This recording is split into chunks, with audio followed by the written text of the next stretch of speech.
আসসালামু আলাইকুম এভরিওয়ান। অন্ধমের ভালোবাসা গল্পের সিজন 2 14 নম্বর পার্ট। তো চলো বেশি কথা না কইয়া গল্প শুরু করা যাক। সকাল সকাল কাকার সামনে এসে উপস্থিত হলো দীপু। তাকে দেখেই কাকা চেয়ারে হেলান দিয়ে গম্ভীর স্বরে জিজ্ঞেস করলেন, কিরে দীপু, গ্যারেজের বিষয়ে কি ভেবেছিস? দীপু কিছুটা দ্বিধাভঙ্গিতে মাথা নিচু করে বলল, কাকা আমি ভাবছিলাম আপনি যদি গ্যারেজটা আপাতত 2 বছরের জন্য আমাকে ভাড়া দেন, তাহলে আমি সেই সময়ের মধ্যে যা ভাড়া দেওয়ার কথা ঠিক করেছি সেটুকুই দেব, আর ইনশাল্লাহ সময় মতো পুরোটা কিনেও নেব। কাকার মুখে চিন্তার রেখা ফুটে উঠল। দীপু অনুরোধের সুরে আবার বলল, দয়া করে আমায় একটা সুযোগ দিন কাকা, আমাকে এভাবে ধাক্কা মেরে ফেলে দিবেন না। ভাবুন তো, আমি যদি আপনার নিজের ছেলে হতাম তবে কেমন করতেন? এই গ্যারেজই যে আমার একমাত্র সম্বল, এখানেই আমি প্রথম রুটি রুজি জুগিয়েছি, এখানেই শিখেছি কিভাবে মাথা উঁচু করে বাঁচতে হয়। আপনার দয়ার হাত না থাকলে হয়তো আজ আমি পথে বসে যেতাম। কাকার দৃষ্টি স্থির হয়ে গেল দীপুর চোখে। একটুখানি নরম গলায় বললেন, দীপু তুই আমার খুব আপন, তোর পরিশ্রম আর ইচ্ছাটা আমি জানি। আচ্ছা আমি একটু ভাবি, তুই কাল আবার আসিস। দীপু মাথা নেয়ালো কৃতজ্ঞতায়। এটুকুই তো চেয়েছিল সে, একটা সুযোগ, একটা আশার আলো। রিয়ার বাবার বাড়ি সংসারটা যেন এখন শুধু এক বোঝা। বড় ভাই দিনরাত পরিশ্রম করে সংসার টিকিয়ে রাখলো, ছোট ভাইয়ের দায়িত্বহীনতা তাকে নিঃশেষ করে দিচ্ছে। একটা কাপড়ের দোকানে চাকরি পেলেও তার আয় রোজগার কেবল নিজের বিলাসিতার পেছনেই খরচ হয়। দামি শার্ট, ব্র্যান্ডের জুতা, স্কিন কেয়ার, জেল ক্রিম ছাড়া যেন তার দিনই চলে না। বাড়ির বাজার, বিদ্যুৎ বিল কিংবা ওষুধ সবই যেন বড় ভাইয়ের কাঁধে চেপে বসেছে। একদিন রাতে অনেক ভেবেচিন্তে বড় ভাই নিজের সিদ্ধান্ত জানালো, মা আর না, আমি আলাদা খাবো, একা আর পেরে উঠছি না, হাঁড়ি পাতিল আলাদা করে দিন। মা মুখে কিছু না বললেও চোখে ছিল একরাশ হতাশার ছায়া। তবুও ছেলের কথায় চুপচাপ সাড়া দিলেন। রান্নার হাঁড়ি থালাবাটি সব আলাদা করে গুছিয়ে দিলেন, এমনকি নিজেরও ভাগ করে নিলেন 2 সন্তানের মাঝে। এক সপ্তাহ বড় ছেলের ঘরে, আরেক সপ্তাহ মেজে ছেলের ঘরে। মা শুধু চুপচাপ বসে থাকেন বারান্দার এক কোণে। চোখের কোণে জমে থাকা জল মাঝে মাঝে গড়িয়ে পড়ে মুখের রেখায়। ভাবেন, যে সংসার এত যত্ন করে আগলেছেন, নিজের জীবনের প্রতিটা সুখ ত্যাগ করে সাজিয়ে তুলেছেন, আর সেই সংসার কত সহজেই ভেঙে টুকরো টুকরো হয়ে গেল। সবাই যেন নিজের মতো করে ভালো থাকতে চাই, শুধু মাই আজও খুঁজে ফেরেন মিলনের আলো। একটি মাত্র সন্তানের জন্য হাহাকার করে উঠল মৃদুলের বুক। দিনরাত তার মন জুড়ে শুধু একটি ভাবনা, তারপরে আর কেউ থাকবে না, এই বংশের প্রদীপ নিভে যাবে চিরতরে। যেখানে এক সন্তানই পারে শুধু মৃত্যুর পরও মা বাবার নামটিকে বাঁচিয়ে রাখতে। চিঠির পাতায় যেন অমলিন এক দাগ টেনে দেয়, যেখানে মৃদুল তার পৃথিবী ছেড়ে চলে যাওয়ার পর কেউ থাকবে না যে বলে উঠবে, সে আমার বাবা ছিল, সে আমার পরিচয়। এই শূন্যতা, এই অসহ্য নিঃসঙ্গতা তার রক্তে বিষের মতো ছড়িয়ে পড়ছে। একটিবারের জন্য হলেও যেন কেউ তাকে বাবা বলে ডাকুক, এই আকুতি তাড়িয়ে বেড়ায় প্রতি নিঃশ্বাসে। অবশেষে মনস্থির করলো সে, নিজের রক্ত না হোক, হৃদয়ের রক্ত দিয়ে গড়া হোক একটা সম্পর্ক। চারদিক ছুটে বেড়ালো সে, পরিচিত অপরিচিত, আত্মীয় অনাত্মীয় সকলের দ্বারে দ্বারে খোঁজ নিতে লাগলো একটি শিশুপুত্রের, যে হতে পারে তার দত্তক পুত্র, যার ছোট্ট দুটো হাত ধরেই সে আবার নতুন করে জীবনকে আলিঙ্গন করতে পারে। ওয়ানএক্স হচ্ছে সবচেয়ে বিশ্বস্ত বুকমেকার, যা পিএইচডি এবং সিরিয়া অ্যাপের অফিসিয়াল পার্টনার। এই অ্যাপসে আপনি cricket, football, tennis live match দেখতে এবং তাদের স্কোর ভবিষ্যৎবাণী করে সহজেই অর্থ উপার্জন করতে পারবেন। সেই সাথে বিএমডব্লিউ গাড়ি, আইফোন, ল্যাপটপ এবং আরও অনেক নগদ পুরস্কার জেতারও সুযোগ রয়েছে। এই অ্যাপটিতে আপনি crash crystal, under and over 21 ইত্যাদি গেম খেলে সহজেই আয় করতে পারবেন। আপনি বিকাশ, নগদ, রকেট ব্যাংক, ক্রিপ্টো, পেপল এবং অন্যান্য সহজ পদ্ধতির মাধ্যমে সহজেই আপনার জেতা টাকা তুলতে পারবেন। এখানে আপনি 24 ঘন্টায় 7 দিন গ্রাহক সহায়তা পাবেন। তাই এখনই পিন কমেন্টের লিঙ্ক ব্যবহার করে রেজিস্ট্রেশন করুন, অথবা গুগলে ওয়ানএক্স সার্চ লিখে রেজিস্ট্রেশন করুন। আর হ্যাঁ, রেজিস্ট্রেশনের সময় আমার প্রোমো কোড VOTO7 ব্যবহার করে প্রথমবার ডিপোজিটে 20,000 টাকা পর্যন্ত পান। মৃদুল জানে হয়তো সে কেবল একজন পিতা হয়ে উঠবে, কিন্তু সেই সন্তান তাকে একজন মানুষ হিসাবে অমর করে রাখবে, যেখানে মায়া, ভালোবাসা আর একটি নাম চিরকাল জলজল করবে তার জীবনের শেষ চিহ্ন হিসাবে। রুহির কোল জুড়ে ফুটফুটে কন্যা সন্তান জন্ম নিল। মুহূর্তেই যেন জীবনের সমস্ত ক্লান্তি, সমস্ত নিঃসঙ্গতা জড়ে গিয়ে ঘর জুড়ে ছড়িয়ে পড়ল এক অনন্য উচ্ছ্বাস। বাড়ির প্রতিটি কোণে যেন ফিরে এলো প্রাণ। নবজাতকের কান্নার সুরে আবারও জীবন্ত হয়ে উঠল নিস্তেজ হয়ে পড়া রুহির সংসার। রুহির স্বামী এখন পুরোপুরি সুস্থ। সারাদিনের ক্লান্তি ভুলে গিয়ে মেয়েকে কোলে নিয়ে সে যেন খুঁজে পায় এক অপাত্তিক শান্তি। মেয়ের মুখের দিকে চেয়ে থাকে অপলক, যেন একটুখানি হাসির মধ্যেই জীবনের সমস্ত সৌন্দর্য লুকিয়ে আছে। রুহি চুপচাপ দাঁড়িয়ে শুধু চেয়ে দেখে, কখনো নিজের স্বামীর মুখের দিকে, আবার কখনো সন্তানের কোমল মুখখানা দেখে নীরবে চোখের জল গোপন করে। সে কি কখনো ভাবতে পেরেছিল এই ঘর আবারও এমন করে হাসবে, বাঁচবে? স্বপ্ন ভঙ্গনের দুঃসহ দিন পেরিয়ে এ যেন এক অলৌকিক পুনর্জন্ম। আল্লাহর দরবারে কৃতজ্ঞতায় নুয়ে পড়ে রুহি। চোখের কোণ ভিজিয়ে নিয়ে ফিসফিস করে বলে ওঠে, আল্লাহ তুমি চাইলে সব সম্ভব। তোমার কাছেই শুকরিয়া জানাই এই নতুন জীবনের, এই নতুন ভোরের জন্য। শরীর জুড়ে ঘামের চিহ্ন, মুখের দিনের ক্লান্তি নিয়ে ঘরে ঢুকলো দীপু। স্নেহা খুশিতে ছুটে এসে বাবার কোলে ঝাঁপিয়ে পড়লো।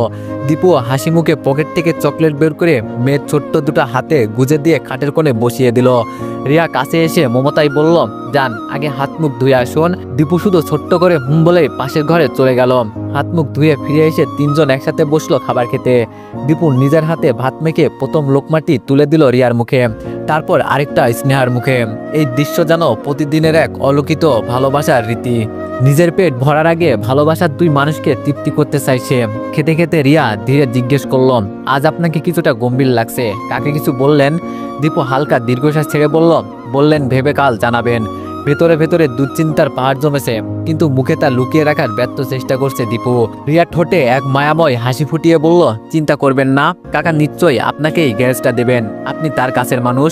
দীপু খানিকটা অবাক হয়ে রিয়ার দিকে তাকালো। দীপু বলল, তুমি এমন আত্মবিশ্বাস কিভাবে পাও রিয়া? রিয়ার চোখে প্রশান্তির ছায়া। রিয়া বলল, কারণ আমার আল্লাহর উপর পূর্ণ আস্থা আছে। আমি জানি তিনি আমাদের সময় বদলে দেবেন। তিনি যিনি সবচেয়ে উত্তম পরিকল্পনাকারী, তিনি তো জীবন নামক গল্পের পৃষ্ঠাগুলো সাজিয়ে রাখেন। দীপু আর কিছু বলল না, শুধু গভীর মমতায় স্ত্রীর মুখের দিকে তাকিয়ে রইল। এই মেয়েটার বিশ্বাসী হয়তো একদিন তাদের জীবনে সব দুঃখের জবাব হয়ে উঠবে। সারাটা রাত ঘুম এলো না দীপুর চোখে। চোখের পাতা বুঝলেও ভাবনারা থামলো না এক মুহূর্ত। না জানি কাল কাকা কি বলবেন, আদৌ কি গ্যারেজটা তার হবে, না হলে সে কোথায় যাবে, কি খাইয়ে বাঁচাবে নিজের স্ত্রী সন্তানকে? এই ছোট্ট সংসারটাই তো তার পৃথিবী, আর সেই পৃথিবীর ভবিষ্যৎ যেন এখন ঝুলে আছে একটুখানি হ্যাঁ বা নার উপর। অন্ধকারের পাশে শুয়ে থাকা রিয়া তার স্বামীর ভারাক্রান্ত নিঃশ্বাস বুঝে গেল। চুপি চুপি কোমল হাতটা দীপুর মাথায় রেখে আলতো করে বুলাতে লাগলো। মায়ের মতো এক আশ্বাসময় ছোঁয়ায় যেন একটুখানি প্রশান্তি খুঁজে পেল দীপু। রিয়ার স্পর্শে চোখের পাতা ভারী হয়ে এলো তার। মাথার উপর যেন কেউ শান্তির হাত রেখে বলছে, ঘুমাও, সব ঠিক হয়ে যাবে, আমি আছি তো তোমার পাশে। এক অদ্ভুত নির্ভরতার আবরণে ঢেকে গেল রাতের অস্থিরতা। দীপু গভীর ঘুমে তলিয়ে গেল, আর পাশে শুয়ে থাকা রিয়া চুপচাপ তাকিয়ে রইল তার মুখের দিকে। ভিতর থেকে শুধু কয়েকটা কথা উচ্চারণ করলো, আল্লাহ ওর কষ্ট যেন বেশি দিন না থাকে। মানুষটা সেই 18 বছর বয়স থেকে কঠোর পরিশ্রম করে আসছে, একটানা পথ হাঁটছে, না কোনো বিশ্রাম, না কোনো অবসর, শুধু দায়িত্ব আর দায়। পরক্ষণেই মনে হলো পুরুষের জীবন বুঝি এমনই হয়, শরীরের ঘামেই গড়ে ওঠে সংসার, অথচ বিনিময়ে মেলে না একটু নিঃস্বার্থ ভালোবাসাও। স্ত্রীর ভালোবাসা থাকে সহযাত্রী হবার শর্তে, সন্তানের ভালোবাসায় নিজের বেড়ে ওঠা সীমার মধ্যে আবদ্ধ, আর বাবা মার ভালোবাসাও শর্ত সাপেক্ষ। বড় হলে সংসারের হাল ধরবে এই আশায়। তবে পুরুষের নিজের শান্তির সময়টা কবে আসে, কবে সে পারবে বুক ভরে নিঃশ্বাস নিতে, কবে সে পাবে ছায়ার মতো করে আশ্রয়, যেখানে থাকবে না দায়িত্ব, থাকবে শুধু অনুভবের শীতল পরশ। সংসারের প্রতিটা দায় যখন তার কাঁধে, তখন তার ক্লান্ত হৃদয়ের খবর কে রাখে? বুকের ভেতর জমে থাকা প্রশ্নগুলো হয়তো কোনোদিন উত্তর পাবে না, তবে সে ঠিক চলবে, কারণ এই সমাজে পুরুষ শুধু দেয়, নিজের শূন্যতাকে চাপা দিয়ে অন্যের পৃথিবী পূর্ণ করে দেয়। সকাল সকাল আবারও নিজে থেকে কাকার কাছে গেল দীপু। নরম স্বরে ডেকে উঠল, কাকা। কাকা বলল, দীপু বল। দীপু বলল, গ্যারেজের ব্যাপারটা। কাকা বলল, ও হ্যাঁ, তোর কাকি বলল তোর কাছেই ভাড়া দিয়ে দিতে, তুই তো আমাদের ছেলের মতোই, তবে হ্যাঁ মাসে মাসে ভাড়াটা ক্লিয়ার করে দিস বাজান। দীপু বলল, ভাড়া কত পড়বে কাকা? কাকা বলল, এখানকার গ্যারেজের এখন অনেক দাম বুঝলি, অন্যরা 15,000 টাকায় ভাড়া দেয়, তুই না হয় আমাকে 10,000ই দিস। দীপু বলল, আচ্ছা কাকা, কবে থেকে ভাড়া নেব? কাকা বলল, এখন তো ভাঙা মাস চলছে, এই মাসটা যেতে দে, আগামী মাসের 1 তারিখ থেকে নিয়ে নিস। দীপু মাথা নাড়িয়ে সম্মতি জানালো। মুখে তেমন কিছু না বললেও চোখের ভিতর একরাশ কৃতজ্ঞতা ছড়িয়ে পড়ল। কাকার উদারতায় যেন ভিতরে ভিতরে সাহস ফিরে পাচ্ছে সে। তবে এবার সামনের নতুন লড়াই। গ্যারেজের মাল তুলতে গেলেও প্রয়োজন মোটা অঙ্কের টাকা। ভেবে নিল গরু আর হাঁস মুরগির খামার আস্তে আস্তে ছাড়িয়ে ফেলবে, বিনিময়ে গ্যারেজটা হয়ে উঠবে তার জীবনের ঘাম পরিশ্রমে গড়া একটা নতুন স্বপ্ন। আটটা আটটে মনে হলো এই পথটা যেন নতুনভাবে শুরু করা জীবনের পথ, যেখানে ছায়া নেই, অভিভাবক নেই, আছে কেবল একজন মানুষের অবিচল লড়াই। মৃদুল আসলো রুহির কাছে, মাকে এক নজর দেখতে। রুহি জানালো মাকে রুষার কাছে দিয়ে এসেছিল। কিছুদিন যেতে না যেতেই তিনি জেদ ধরলেন বৃদ্ধাশ্রমে যাবেন। আমরা প্রথমে মানিনি, অনেক বুঝিয়েছি, কিন্তু শেষে ওনার জেদের কাছে হার মানতে হলো। মৃদুল কেবল একবার ও বলে স্তব্ধ হয়ে রইল, চোখে মুখে না কোনো অনুশোচনার রেখা, না মাকে ফিরিয়ে আনার কোনো আবেগ। 50 বয়সী মায়ের জন্য মনে হলো সে যেন দায়টুকু থেকে নিজেকে সরিয়ে রেখেছে। রুহি এবার নিজে থেকে জিজ্ঞেস করলো, মাকে বাড়ি নিয়ে যাবি? মৃদুল আবেগী কণ্ঠে বলল, আরে না, বুড়ো মানুষ, বাড়ি এসে আবার মন টিকবে নাকি? তার চেয়ে ওখানেই থাকুক, সেখানে তার বয়সী অনেকেই তো আছে। গল্পগুজব করে সময়টা ভালোই কেটে যাবে। রুহির চোখে এক চিটলে ক্ষোভের আভা দেখা দিল, তবুও সংযত কণ্ঠে বলল, দেখতেও যাবি না? মৃদুল বলল, হ্যাঁ যাব, সময় হলে যাব। দরজার পাশে রাখা একগুচ্ছ মৌনতা যেন শব্দহীন অভিযোগে দাঁড়িয়ে রইল, যার ভাষা মা মুখের দিকে তাকালেই হয়তো বুঝে দিতেন। কিন্তু সেই চেষ্টাটুকু কি আর কেউ করছে? মায়ের সাথে দেখা করতে এসেছে রুষা। মেয়েকে দেখে জড়িয়ে ধরে হাউমাউ করে কেঁদে উঠলেন তিনি। এই শেষ বয়সে শখের জমিতে মাথাটুকু রাখতেও পারলেন না। স্বামী ভিটা হয়তো আজ খালি পড়ে আছে, ধুলোর আস্তরণে ঢেকে গেছে সেই উঠোন যেখানে একদিন সন্তানের পায়ের ছাপ পড়তো। কান্না মিশ্রিত কণ্ঠে ফিসফিসিয়ে বললেন, কতদিন হয়ে গেল রে তোদের দেখি না। মরার আগে কি একটিবারের মতো তোদের সবাইকে একসাথে দেখতে পারবো রুষা? আমি কি দেখে যেতে পারবো? আমার ছেলেমেয়েরা তাদের বাবার সেই ভাঙা ছাউনির নিচে শেষ আশ্রয় খুঁজে নিয়েছে। রুষার চোখ দুটো টলমল করে উঠল। মাকে এভাবে একাকী দেখে বুকটা হু করে উঠল। মা অনেক শুকিয়ে গেছেন, হয়তো এখানকার খাবার ভালো না, হয়তো ভালোবাসার ছোঁয়াটাও অনুপস্থিত। মাকে জিজ্ঞেস করলেন, বলেন, আমি ঠিক আছি মা, ঠিক আছি। তবুও পাশের এক বৃদ্ধ ফিসফিসিয়ে জানিয়েছিলেন মা নাকি প্রায় কেঁদে ফেলেন, কখনো ভোরে কখনো সন্ধ্যায়, কখনো মা ঘুম না আসায় রাতে চুপি চুপি কাঁদেন বালিশ ভিজিয়ে। সব যেন সমস্ত কষ্ট গিলে মাকে রেখে খালি হাতে ফিরে এসেছে রুষা। তারও যে কিছু করার নেই, নিজের সংসারটাও ঢলে উঠেছে প্রতিনিয়ত। মাকে নিয়ে কোথায় রাখবে সে? কে সামলাবে অপমান, ব্যঙ্গ আর ঘটা? শুধু বুকের গভীরে একরাশ অনুশোচনা জমে থাকে, যা ভাষা পায় না, শুধু ভিতরে ভিতরে ঝরে পড়ে নীরবে। কেটে গেছে কিছুদিন। হাঁস মুরগির খামার আর গরু বিক্রি করে কোনো রকমে 5 লাখের মতো জোগাড় করতে পেরেছে দীপু। আজ গ্যারেজের প্রথম দিন, যেখানে এক সময় সে কেবল একজন কর্মচারী ছিল, আজ সেই গ্যারেজের মালিক সে নিজেই। মালপত্র কাল আসবে, আজ গ্যারেজ প্রায় ফাঁকা, তবুও তার আনন্দের কমতি এক চুলো নেই। সকালে নামাজ শেষ করে চোখ মুছতে মুছতে বলেছিল, আল্লাহ তুমি না চাইলে আমি কিছুই করতে পারতাম না। সেই খুশিতে আজ 20 জন পথশিশুকে ডেকে এনেছে গ্যারেজে। পোল্ট্রি মুরগি আর ভাত ডাল রাধা হয়েছে দীপুদের তদারকিতে। পথশিশুদের মুখে হাসি, হাতে গামছা, চোখে একরস বিস্ময়। নিজের সাধ্যমতো পেট পুরে নিজে হাতে তাদের মুখে তুলে খাইয়ে দিল সে। প্রতিটা লোকমায় যেন নিজের না পাওয়া শৈশবকে ফিরে পাচ্ছিল। সেই আনন্দ তার চোখের কোণটাও একটু ভিজে এলো। রিয়া দূর থেকে দাঁড়িয়ে এইসব দৃশ্য দেখছিল। তার ঠোঁটের কোণে মিশে থাকা মুচকি হাসি বলে দিচ্ছিল, জীবনের এই ছোট ছোট ত্যাগ আর ভালোবাসার মধ্যেই লুকিয়ে আছে সবচেয়ে বড় প্রাপ্তি। মৃদুল মায়ের সাথে দেখা করতে এসেছে। বৃদ্ধাশ্রমের দরজায় দাঁড়িয়ে বুকের ভেতরটা কেমন জানি ধুকপুক করছে। ভেবেছিল মা তাকে দেখে হয়তো একটু নরম হবেন, হয়তো চোখ ভরে উঠবে পানিতে, কিন্তু না। মা জানিয়ে দিলেন স্পষ্ট কণ্ঠে, তাকে বলে দিও তার মা অনেক আগেই মারা গেছে। রাগ, অভিমান, অপমান আর দীর্ঘশ্বাস মিশিয়ে যেন বিস্ফোরণ ঘটল মায়ের কণ্ঠে। একটুও কাঁপলেন না তিনি, একটুও পিছুপা হলেন না। মৃদুল স্তব্ধ। মাকে এইভাবে আগে কখনো দেখেননি। চোখ নামিয়ে আস্তে আস্তে পিছন ফিরল সে। মায়ের মুখটা একবার দেখতেছেও আর সাহস হলো না। পিছনে রেখে আসা সেই দরজা, সেই কণ্ঠ, সেই চোখের আগুন আজ যেন তার বুকের মধ্যে গেঁথে রইল চিরকাল। পায়ের নিচে যেন জমি ছিল না। হেঁটে যাচ্ছিল, কিন্তু প্রতিটা পদক্ষেপে ভেঙে যাচ্ছিল তার অহংকার, তার দম্ভ আর অজস্র অনুশোচনা। ভেতরে বসে মা কেবল চোখ বন্ধ করে বলেছিলেন, বুকে পাথর বেঁধে রেখেছি। ছেলেকে দূরে ঠেলে দিলেও মায়ের বুক কি আদৌ ফাঁকা হয়? গ্যারেজের পুরনো কর্মচারী হওয়ায় পুরো জায়গাটা যেন দীপুর চোখ বন্ধ করেই চেনা। কোথায় কোন যন্ত্রপাতি লাগবে, কোন জায়গায় বেশি ব্যবহারযোগ্য, সবই তার জানা। বিসমিল্লাহ বলে সকালে ট্রাকে করে আসা মালপত্র একে একে নামিয়ে রাখলো দীপু। কর্মচারীদের সহযোগিতায় গোছালো সবকিছু। মনের ভিতর চাপা উত্তেজনা, এইবার নতুন করে শুরু, নিজের নামে নিজের পরিচয়ে। তবে মনটা অদ্ভুত দ্বিধায় আটকে আছে। এত বড় গ্যারেজ একা সামলাবে কিভাবে? পরিচয়টা পাল্টালেও সময়ের স্রোত তো আর পাল্টায় না। প্রথম দিন কেটে গেল অপেক্ষার প্রহরে। দ্বিতীয় দিনেও একই চিত্র। দীপু বারবার দরজার দিকে তাকায়, রাস্তার দিকে কান পেতে রাখে কোনো গাড়ির শব্দ আসে কিনা। তৃতীয় দিন এলো 2টি কাস্টমার, কিন্তু সে আনন্দ দীর্ঘস্থায়ী হলো না। ওরা এসেছিল পুরনো অর্ধভাঙ্গা গাড়ি বিক্রি করতে, কাজ করাতে নয়। দীপুর ঠোঁটে মিলান হাসি ঝুলিয়ে গাড়িগুলো দেখে গেল, তবুও কিছু বলল না। ভিতরে ভিতরে খানিকটা ভেঙে পড়ল সে। ভাবলো, এই কি তবে শুরু, যেখানে প্রতিটা সকাল দুশ্চিন্তায় ছায়া নিয়ে এসে বসে থাকে গ্যারেজের এক কোণে। তবু আবার নিজেকে বুঝিয়ে বলল, আল্লাহ যে পথ দেখিয়েছে সেই পথে হাঁটলে সাফল্য আসবেই। সব শুরু কঠিন, আমাকে লড়তে হবে। একটি গাড়ি 80,000 ও অপরটি 1 লক্ষ টাকায় কিনে নিল দীপু। উভয় গাড়ি অর্ধেক টাকা তৎক্ষণিক পরিশোধ করে বাকি টাকায় 10 দিনের মধ্যে দেওয়ার কথা বলল দীপু। রাত দিন এক করে কর্মচারীদের সাথে নিয়ে কাজ শুরু করলো সে। কখনো নিজের রংতুলিতে কাজ করছে, কখনো যন্ত্রপাতি লাগাচ্ছে, কখনো শ্রমিকদের খাবার পৌঁছে দিচ্ছে। শুধু যেন মেরামত নয়, ভাঙা শরীরকে নতুন করে প্রাণ দিচ্ছে তারা।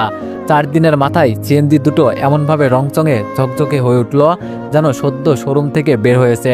গাড়িগুলোর দিকে তাকিয়ে বুকের ভেতর আনন্দের ঢেউ তুলল।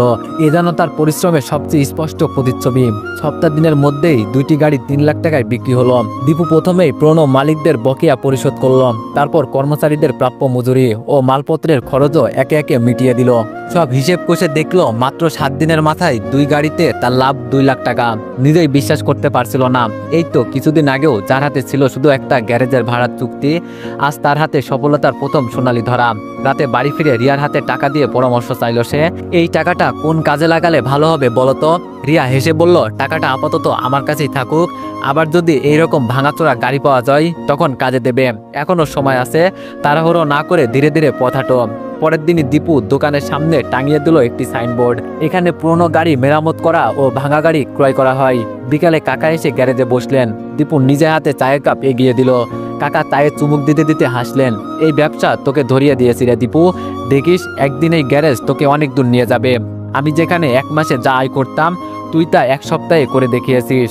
দীপু কৃতজ্ঞ দৃষ্টিতে তাকিয়ে হেসে বলল, আমার জন্য দোয়া করবেন কাকা, এই পথটা যেন আলোর দিকে নিয়ে যায়। কাকার চোখে মুখে তখন অদ্ভুত এক প্রশান্তি, যেন নিজের উত্তরসূরির সাফল্য দেখে তিনি নিঃশব্দে গর্বিত হচ্ছেন। কাজকর্ম আর ব্যস্ততার ভিড়ে কেটে যাচ্ছে প্রতিটি দিন। বহুবার ইচ্ছে করেছিল একবার গ্রামে গিয়ে ঘুরে আসি, কিন্তু সময় যেন তার সঙ্গে প্রতিনিয়ত লুকোচুরি খেলছে। সন্ধ্যা পেরিয়ে গভীর রাতে বাড়ি ফিরল দীপু। মুখ হাত ধুয়ে ক্লান্ত গলায় রিয়াকে বলল, বুঝলে রিয়া, কাকার বাসার ভাড়া এবার একটু বাড়িয়ে দেওয়া উচিত। এতদিন 1000 টাকা দিতাম, তখন সামর্থ্য ছিল না। এখন যখন হাতে কিছু টাকা উঠেছে তখন উনাদের দিকেও নজর দেওয়া উচিত। এই বাড়ির আশ্রয়, এই উঠোন, এই গ্যারেজ সবই তো কাকার দেওয়া। রিয়া শান্ত স্বরে বলল, সে আপনি যা ভালো বুঝবেন। দীপু একটু চুপ করে থেকে জানালার বাইরে তাকিয়ে বলল, আজ বড় বেশি মনে পড়ছে গ্রামটাকে। মা বাবা পাশে থাকলে কি খুশি না হতেন। রিয়া বলল, যারা আপনাকে আপন বলে মেনে নেননি তারা আপনার সাফল্যে খুশি হবেন। দীপু বলল, সবকিছুর পরও মা তো মাই, বাবা তো বাবাই। রিয়া বলল, কিন্তু তারা তো আপনাকে কখনো আপন করে নেয়নি। দীপু দীর্ঘশ্বাস ফেলে বলল, সব অভিমান তো বুকে ধরে রাখা যায় না রিয়া, কখনো কখনো ছেড়ে দিতেও হয়। রিয়া বলল, হয়তো ঠিকই বলছেন। দীপু বলল, নতুন গ্যারেজ খুলেছি, এখনো পুরোপুরি দাঁড়ায়নি, সময় দিতে হবে। নইলে মন বলছে একবার গিয়ে দেখে আসি পুরনো ভিটে আর মা বাবাকে। রিয়া বলল, আপনি যা ভালো বুঝেন। রিয়া আর কিছু বলল না, কিন্তু তার চোখের গভীরে তখন একরাশ মায়া, একটা অদ্ভুত টান, যেটা হয়তো গ্রামের সেই ভাঙা উঠোনের চেয়ে অনেক দৃঢ়। একজন স্ত্রী হয়ে, একমাত্র আপন হয়ে সে চায় তার স্বামীর সমস্ত অভিমান ঘুচে যাক। ভোরের নরম আলো তখনও জানালার পর্দায় আঁচড় কাটেনি, তবু এক অজানা অস্থিরতা বিছানা ছেড়ে উঠল রিয়া। মনটা কেমন ছটফট করছিল। কতদিন হলো মায়ের সঙ্গে দেখা হয় না, কথা হয় না। সব অভিমান, সব না বলা কথাগুলো যেন আজ গলা টিপে ধরল। দীর্ঘ নিঃশ্বাস নিয়ে ফোনের স্ক্রিনে মার নামটা দেখে কল করলো সে। রিয়া বলল, কেমন আছো মা? উপাস থেকে দীর্ঘশ্বাস ভরা গলায় উত্তর এলো, এই যাচ্ছে একরকম। রিয়া বলল, এমন করে বলছো কেন মা? মা বলল, কি আর বলবো রে মা, তোর 2 ভাই আলাদা হয়ে গেছে, আমাকেও ভাগ করে নিয়েছে সপ্তাহ ভাগে। 1 সপ্তাহ বড় ভাইয়ের ঘরে, পরের সপ্তাহ মেজো ভাইয়ের ঘরে। কিন্তু তোর মেজো ভাইয়ের এখনো ঠিকমতো মাথা গজায়নি, কাজে তার মন নেই। একদিন কাজে যাই তো 3 দিন বসে থাকে। ওর বউটাও তার মতো, একদিনের রোজগারি 3 দিন চালিয়ে নেয়। ভবিষ্যতের চিন্তা যেন তাদের অভিধানেই নেই। তোর ভাই কাজ না করলে এই ঘরে চলা চলে না রে মা। একজন মা হয়ে চোখের সামনে সন্তানের এমন দশা দেখে ভালো থাকাটা কি সম্ভব? রিয়ার কণ্ঠ এবার কেমন গম্ভীর হয়ে উঠল। রিয়া বলল, তোমার জামাই নতুন গ্যারেজ খুলেছে মা, আল্লাহর রহমতে ভালোই চলছে। মেজো ভাই যদি চাই তাকে বলো, খাওয়া থাকা চলার ব্যবস্থা করে 500 টাকা মজুরিতে কাজে লাগিয়ে নিব। এখনো সময় আছে, সে চাইলে নিজের ভাগ্য ফেরাতে পারে। ফোনের ওপাশ থেকে খানিকক্ষণ নীরবতা, তারপর মায়ের কণ্ঠে শান্ত প্রাপ্তির ছোঁয়া। মা বলল, আলহামদুলিল্লাহ, শুনে মনটা ভালো হয়ে গেল রে মা। অবশেষে আমার মেয়েটা বুঝি সুখের মুখ দেখলো। সুখে থাকিস রে মা তোরা, তোদের জন্য আমার দোয়া রইল। কলটা কেটে দিয়ে কিছুক্ষণ স্থির হয়ে বসে রইল রিয়া। হৃদয়ে কোথাও যেন হালকা কাঁপুনি। মায়ের দুর্দশার কথা শুনে বুকের মধ্যে কেমন হাহাকার তৈরি হলো। এতটা বয়সে তিনি ঠিকমতো খেতে পারছেন কিনা, ভাইয়েরা আদৌ যত্ন নিচ্ছে কিনা, কিছুই জানে না সে। চোখে একটুখানি জল এসে জমল। চোখ তুলে আকাশের দিকে তাকিয়ে বলল, হে আল্লাহ, যদি কোনোদিন আমার মায়ের জন্য কিছু করতে পারি তবে তা যেন আজ থেকে শুরু হয়। ওনার কোনো অভাব না থাকে, আর কোনোদিন অপমানের অন্ন গিলতে না হয়। দীপু ঘুম থেকে উঠতেই রিয়া তার দিকে 1 কাপ ধোয়া ওঠা চা এগিয়ে দিল। চা হাতে নিয়ে দীপু যখন এক চুমুক দিতে ব্যস্ত, তখনই রিয়া ধীরে বলল, আমার শরীর আজকাল আগের মতো নেই। শরীর ক্লান্ত, জমে থাকে সারাক্ষণ। মনে হয় এই সময়টাতে আমার পাশে কেউ থাকা দরকার, একটু খেয়াল রাখতে এমন কেউ। দীপু এক মুহূর্ত চুপ থাকলো, তারপর নরম সুরে বলল, তোমার জন্য তো আমি আছি রিয়া, আর পাশে তো কাকি আসেনি, তোমার প্রয়োজন হলে তাকে বললেই হয়। আমি ছেলে মানুষ, সবকিছু বুঝি না বটে, কিন্তু তোমার যন্ত্রণাটা অনুভব করি। রিয়া এবার কেমন অপ্রস্তুত হয়ে মুখ নামিয়ে ফেললো, নরম গলায় বলল, বলছিলাম মানে যদি মাকে নিয়ে আসি কিছুদিন আমার দেখভালের জন্য, আপনার কি তাতে কোনো আপত্তি আছে? তো এভরিওয়ান, নেক্সট পার্টের জন্য সবাই অপেক্ষা করো। ধন্যবাদ।